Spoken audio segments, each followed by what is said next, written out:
Next up at UFC 298, we have the featured fight of the evening. We have Geoff Neal taking on Ian Machado Garry. Geoff Neal, 15-5 overall, 2-3 in his last 5. He is coming off his third round loss to Shavkat Rakhmonov. He's taking on the undefeated Ian Garry at 13-0, who is looking for his 7th UFC win, which actually, when I wrote that out, I was surprised. It seems like he's got a couple of fights in the UFC. 6 fights in the UFC is actually, I mean, he's a tenured UFC guy at this point. But this is another interesting fight because a lot of people are on the Geoff Neal side, including our very own website or web guy Josh. A lot of people feel that Ian Garry's a bit chinny and Geoff Neal is that guy. I do think a lot of that comes from you either hate Ian Garry or you just watch Geoff Neal actually put up a decent fight against Shavkat and you're like... Shavkat. You just watched him put up a decent fight against Rakhmonov and you're like, wow, this guy is good. If he could fight that hard against Rakhmonov, he can beat Ian Garry. And I get that. Sucks. And I get that logic, but I do think styles make fights, and that was just Shavkat's. I think we've learned his takedowns. His takedowns are atrocious. I think we've learned. I think we've learned that. And he finished him. Like Geoff Neal got finished. It's not like it was a close. Like he got finished. Anyway, Geoff Neal is a good striker. He's got very real power, good volume, solid takedown defense. Not a super technical guy, but the power, the aggression, it makes up for all of those gaps. Geoff does like to dictate the pace, the range, the exchanges. If he can stay at kickboxing range and use his kicks to set up his punches, he can have a ton of success. But if you stay in Geoff's face and you push the pace, he does not like backing up. And as I mentioned, he's coming off that third round finish loss. What? Damn, man. I thought he was at Shoot the Box. I didn't know he's in fucking Russia running fucking training camps and shit. Ian Garry.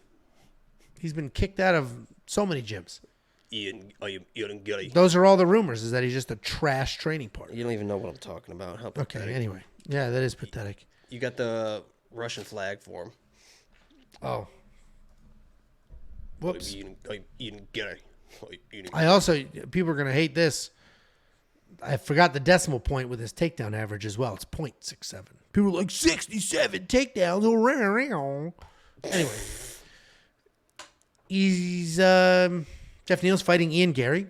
Ian Garry, very good striker. Very accurate. Good hand speed. Fantastic footwork. Plenty of knockouts. And they're not like big one punch, like super powerful Geoff Neal type knockouts. But it's the speed, it's the timing, it's the accuracy that is catching people off guard. He just absolutely destroyed Neil Magny's legs. Like I've never seen, props to Neil for being able to stand. Like he destroyed Neil Magny's legs. But Ian Garry's a good technical striker, decent takedown defense, good cage awareness. We do know he can survive as well. We watched Song Kanan absolutely drop this dude, almost have him down and out, but decided to grapple and gave that up. And if this fight was back at UFC 296, when Ian was supposed to fight Vicente Luque, but then he got sick, I would be feeling very different because if you remember going into that week, it came out that Ian and his wife live with her wife's ex-husband, who is also Ian's like strength and conditioning coach. And everybody started calling him a cuck, and it went wild, and then Sean Strickland turned it into a thing. And he was dealing with like a wild frenzy of internet hate and chaos. Speaking of that, that's like one of the most aggressive. Before I even knew what the definition was, when I heard people saying cuck, I was like, that sounds extremely racist in some way. I mean, that's a strong fucking word for what it means. Yeah, for what it means, you know, because it really, I mean, like if you call somebody a cuck, it's like, whoa. I mean, and if anybody doesn't know what it means, it just means you watch somebody else have sex with your wife. Is it necessarily sex, or is it just you like? I don't know. Somebody like dominates your wife. Just I don't know. Anyway, if it was that weak and he was fighting somebody as dangerous as Geoff Neal, yeah, you lose focus for a half a second, Geoff Neal will find your chin and you will have problems. But it's not that weak. He seemed to have gotten over that hump. I haven't seen any of the cuck talk outside of a couple random comments here and there. So I think he is focused. I think he is good. And a focused Ian Garry, even though he is chinny, a focused Ian Garry can out-technique Geoff Neal.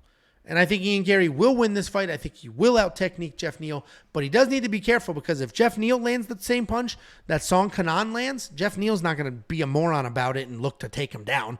He's going to keep swinging and get Ian Garry out of there. So Ian Garry is the pick, but I have scared myself fully away from this. I don't have any bets on this fight.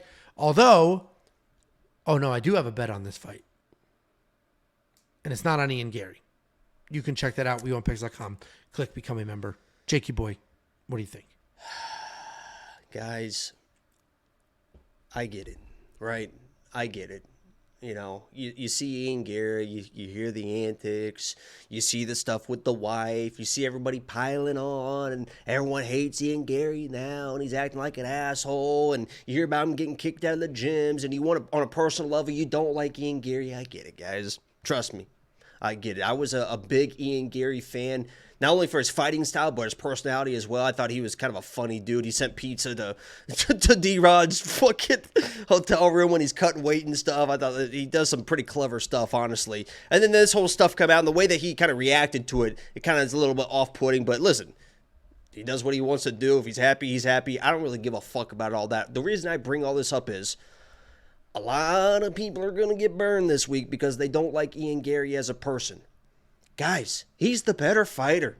He is the better fighter. He's the better fighter. He is just the better fighter in this matchup. And if you're just putting all your hopes and dreams that Geoff Neal is going to get a knockout, I pray to God that you've bet on Geoff Neal in every single fight leading up to this, because he's always going to be live for a knockout. But you can't just bet people hoping that they can land on the chin. Then you're going to say, oh, Ian Garry's chinny. He's got hit before. He got hit one time. He's not getting knocked down every single fight. The guy fights so clean because he doesn't chase knockouts. He doesn't chase finishes. Just like I got done talking about Kopylov, he lets things come to him, and he's a smart fucking dude, man. You can tell he's a smart fucking dude. When he got knocked out by Song, by the way, I saw it live. I was at 285 where I met Amanda Hebos. Amanda Hebos, happy Valentine's Day. Oh, I thought I knocked over my drink. Happy Valentine's Day. I made her flowers. When I was there, you heard him talk about the second he got dropped. He went to his corner and said, hey, I know what I did. I made the mistake. It won't happen again. He will stick to game plans. If something's working, like with the leg kicks, he will just fucking stick with it. He doesn't give a fuck. He can dance around. He keeps range really well, and he's really, really good, guys. I know you guys fucking hate him, and you want to bet against him, and I get it, but I would just be... Ian Garry's the better fighter, man. He's just the better fighter. He's the better fighter, and he's going to win this fight. I agree on all of that, and if you want to see the bet that I have, you're going to have to check it out. People are like, he bet Geoff Neal to win. You got to check out the bet. It's not that cut and dry. I agree with every single thing you said. Ian Garry is the better, more accurate striker. He is hittable. I've been saying he's hittable since his UFC debut. He was blasted in that fight as well, and Geoff Neal hits very hard. Those are easy conclusions to draw, but like 5 other breakdowns on this card, it's hard for me to pick a guy where I'm just relying on a one-punch knockout. That's the only way Geoff Neal wins this fight is a one-punch knockout. He's not going to outpoint him. He's not going to out-wrestle him. Not going to out. So one-punch knockout or Geoff can't win. Can Geoff survive? Absolutely.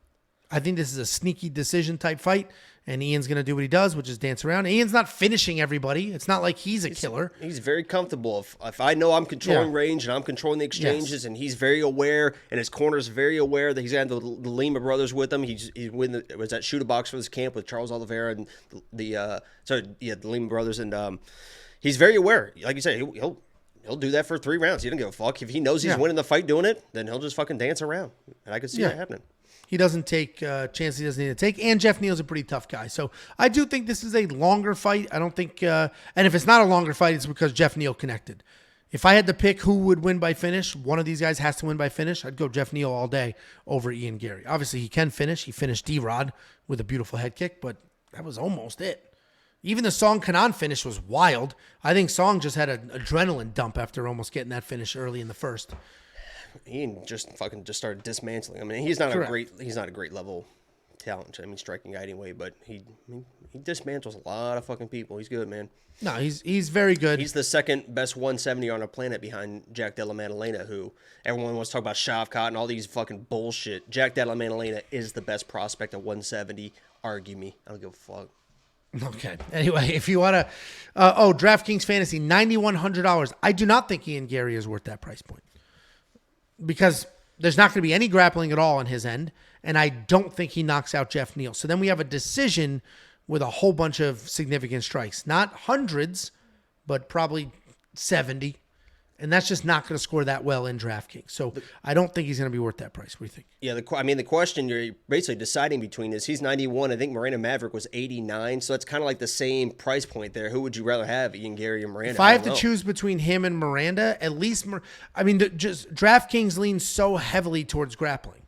You get 5 points for a takedown. You get control time points. I think you might save $200 and go with Miranda instead of Ian if that's your decision you're trying to make. Yeah, if you have to choose between the two, or you spend a little more, you go Rinya Nakamura and then save money on some of the other underdogs we talked about earlier. But yeah, we'll talk about that in the DraftKings video on Friday. But in the meantime, you could become a premium member. You could unlock the DraftKings tools, the insight, the information, the bets, the picks, round line leans, and more. WeWantPicks.com. Just click become a member at the top.